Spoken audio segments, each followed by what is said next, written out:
welcome back to second part of the converting gouge to asymmetric grind. Now, like I said, this ball will be a tripod ball. This is pair. Okay, so there is some features that is quite not so good, let's say. So there is a void here, smaller one, like a bark inclusion, which goes here.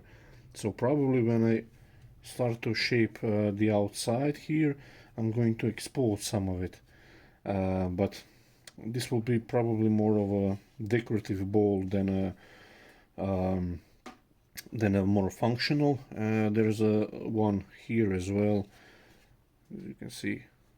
So we'll clean this out when time gets to that, and I might turn this a little bit more like a thinner one. First step is just going to put it in a chuck. As it is warped, doesn't matter for now. So for the groove inside, I'm going to use this 12mm scraper and somewhere around here.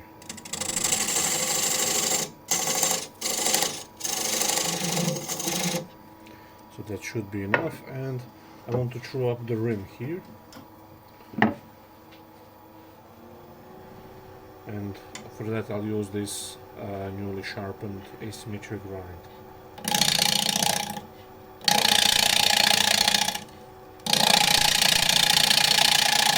So I'm using just right of the nose.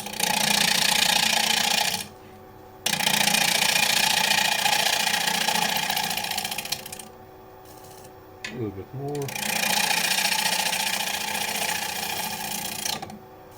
That should be enough for now. So you can see how deep this groove is. Doesn't have to be deep as this, so you can work it on a smaller one. And yeah, should have threw up this little bit or rim as well, but this will be okay for now. And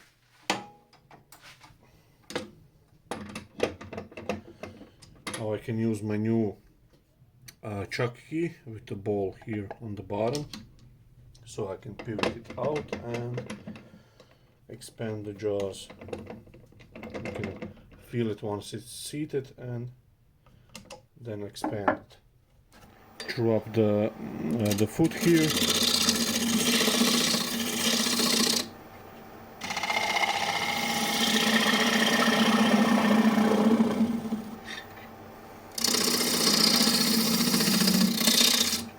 And now I can start to throw up the side here.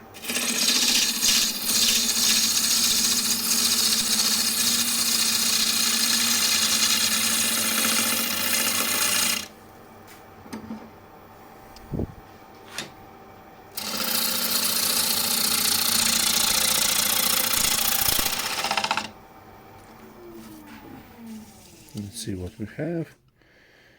So like expected, this will have to be cleaned out, and here is the bigger one.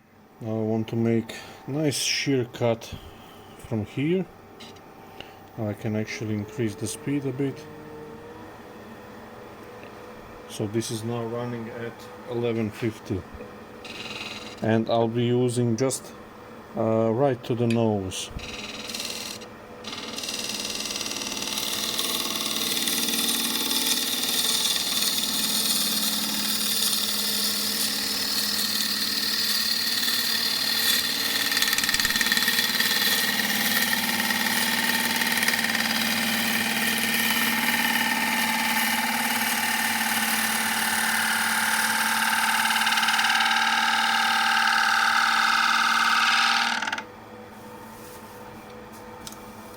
Okay, that's feeling quite nice. So you can see that doesn't need any more work. So you don't even have to sand this surface, but still have to sort of this here. I'll go for just the right tenon for the chuck. For this I'll have to use spindle gouge because it has point, versus the asymmetric gouge doesn't have much of a point on the nose of the very gouge. This needs sharpening, so I'll grab a smaller spindle gouge.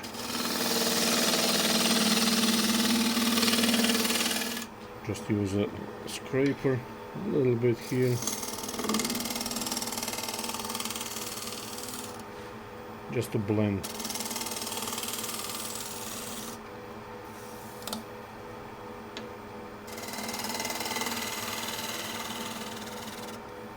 Quite nice. Yeah, that's ready for sanding. Now I won't fill these with CA glue or anything. I'll just leave the voids as it is. I'll just clean them out once I hollow the inside.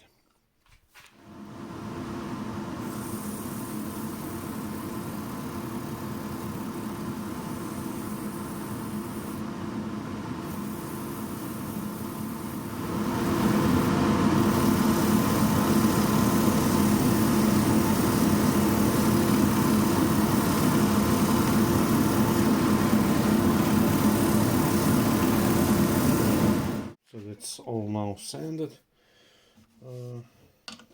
Take it out the chuck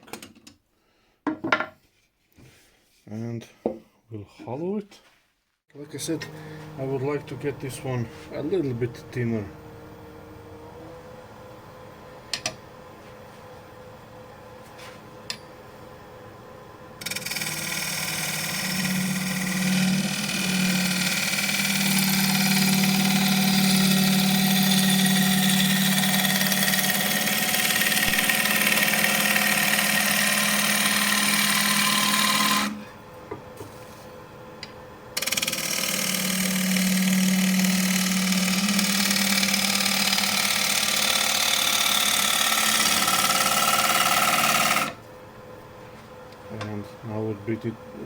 Now would be the time to make a decoration if I wanted to, here at the rim at least.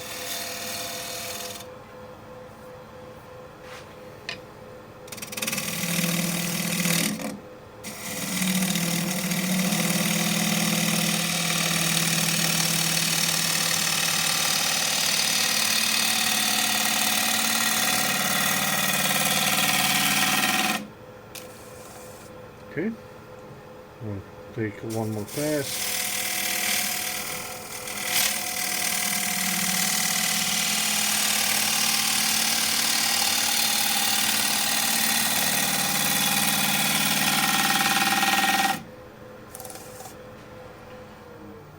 Just want to make sure that the wood is cooperating nicely, and it is. So this void has cleaned itself out nicely, so that will be a nice feature.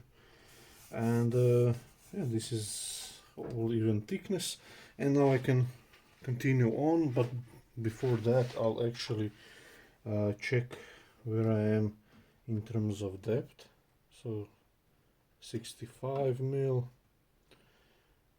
Okay, so I have up to the corner of the tenon, I have almost 13 mil. So just have to account for that between the tenon outside, I'll have to hollow it inside, but on the outside that doesn't make sense.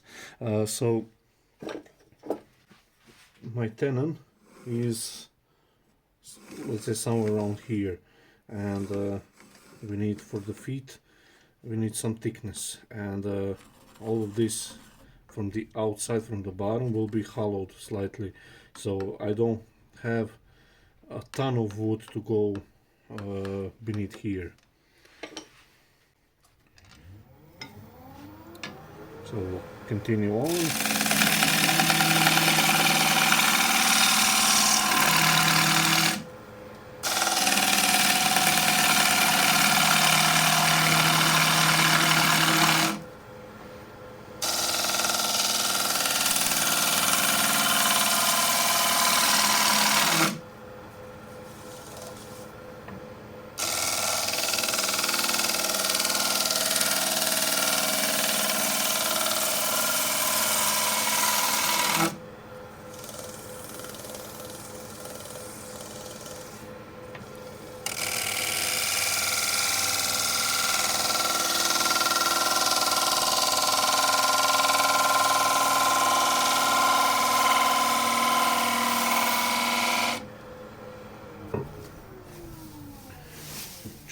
clean up the bench a bit.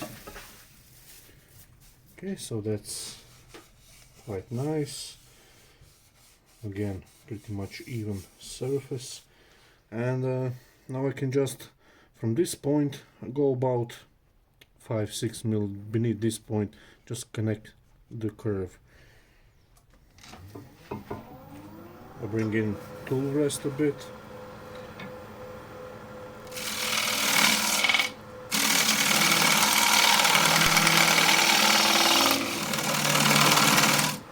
Now I'm getting a bit of a chatter because this is a thinner tool and I have a space here. Can't find the right word.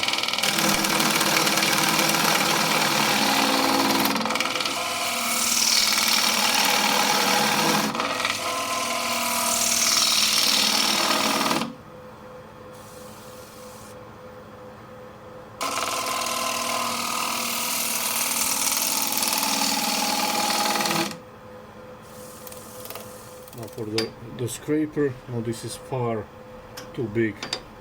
You don't have to use a scraper this big. But since I have it, why not use it?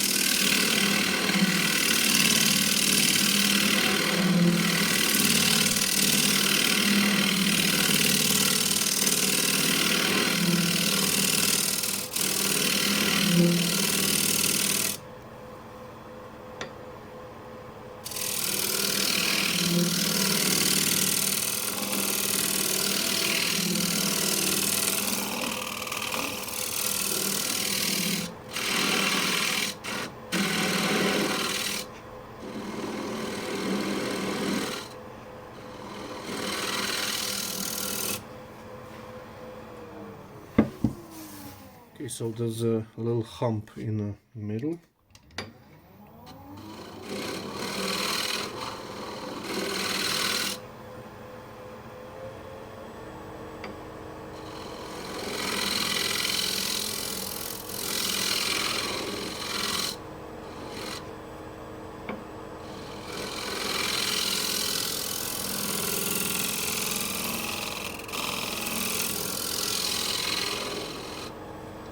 Nice light touch.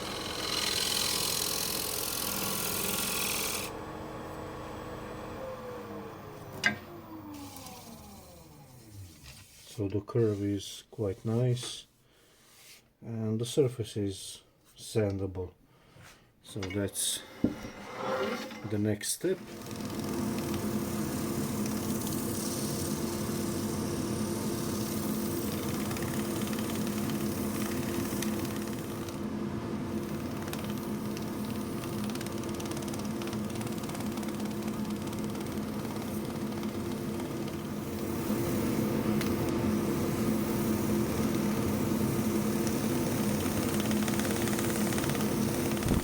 Okay, that's all looking quite nice.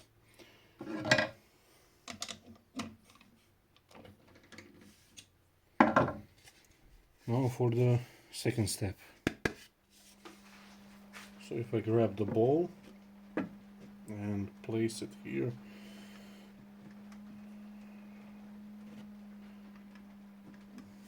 okay. So I know rough measurement where I am.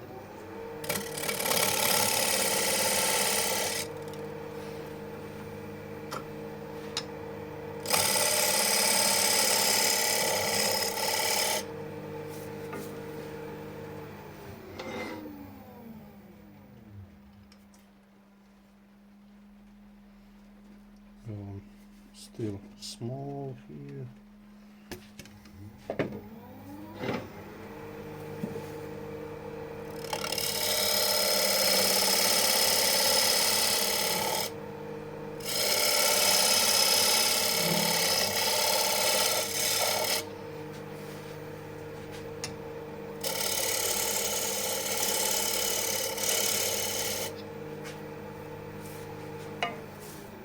So this gem chuck is a platter which I want to use eventually, so I'm trying not to mess up too much. So I'd rather take my time and do a few smaller passes than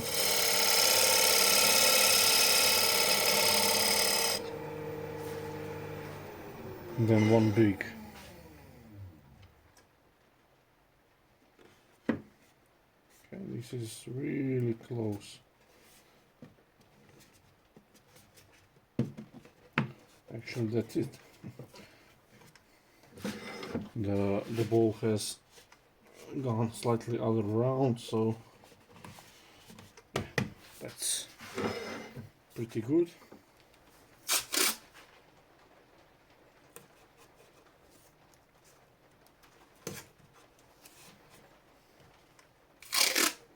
And now first step is to make the outside of the foot.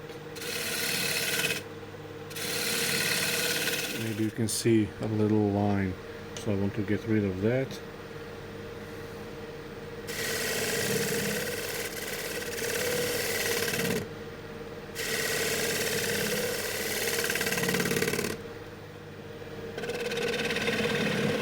Now I measured, I have around 10 mil here, so almost 12. So there's enough room.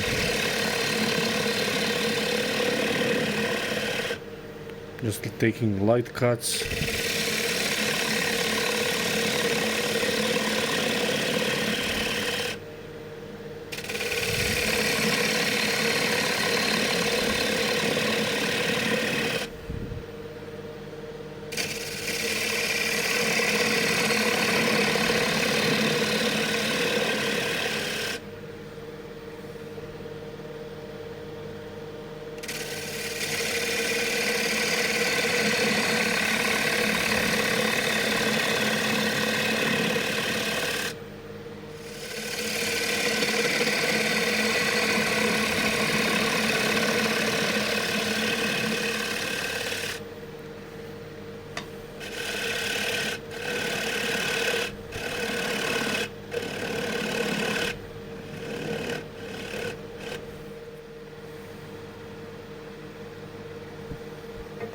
I'll try something here. Make a slight decoration.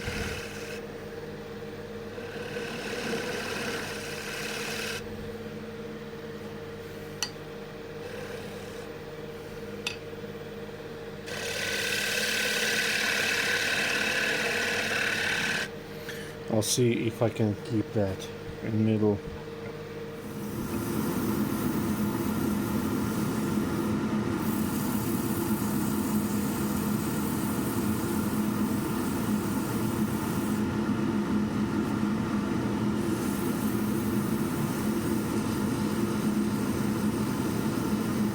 Okay, so that's the turning and sanding done. So I'll remove it from the jump chuck.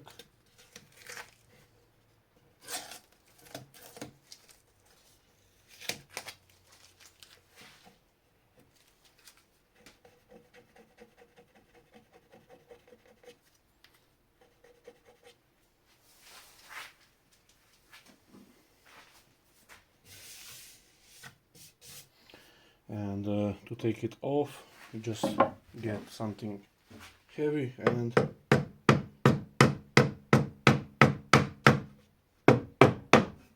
we go.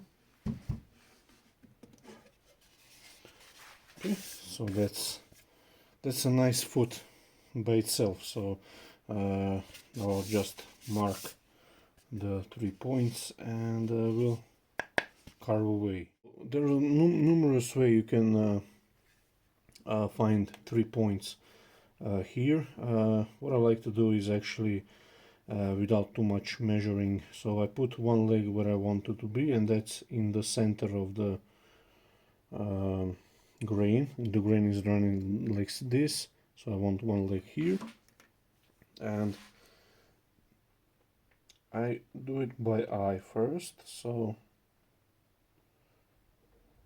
somewhere around here, and if I step it out here and put it here, you can now see this distance here.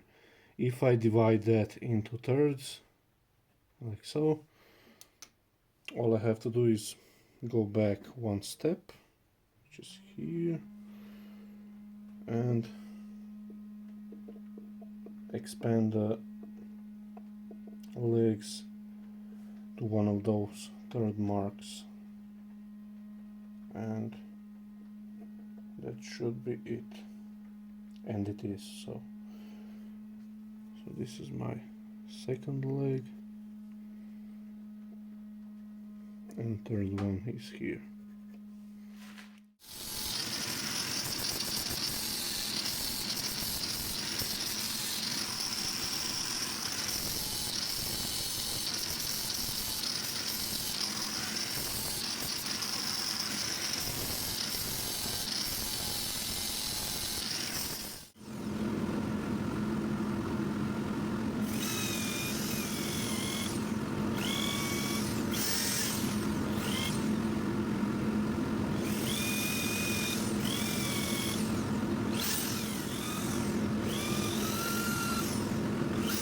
.220 on a sponge here, and all I want to do is just blend it nicely.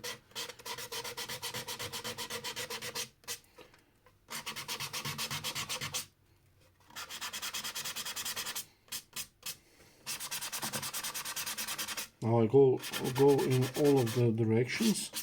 Now the reason for it, this will leave a mark, as you can see, but that way I'll blend all this curve nicely, and then I'll spin it one more time to get rid of all the marks. So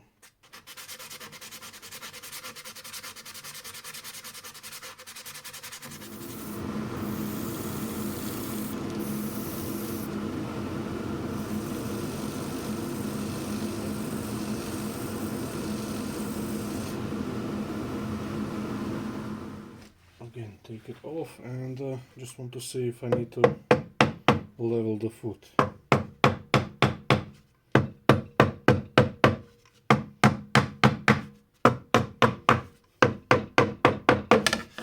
Oops.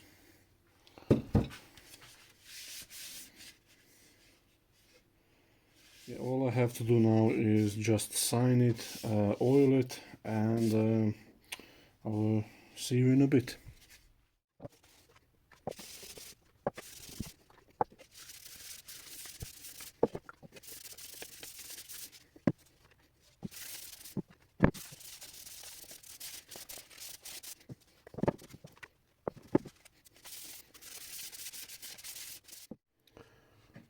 Okay, so the bowl has soaked the oil in, and you can see the discoloration here and here, so as it goes through the end grain, which is quite lovely, and the color turned out quite nice.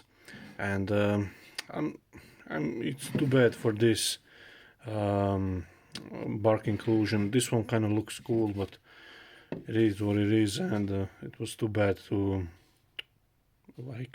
discard it for any reason. And you can see the lovely grain here at this inclusion, the other end of it, lovely grain. And I sign it, and you can see the 3 feet, or I hope you can see them,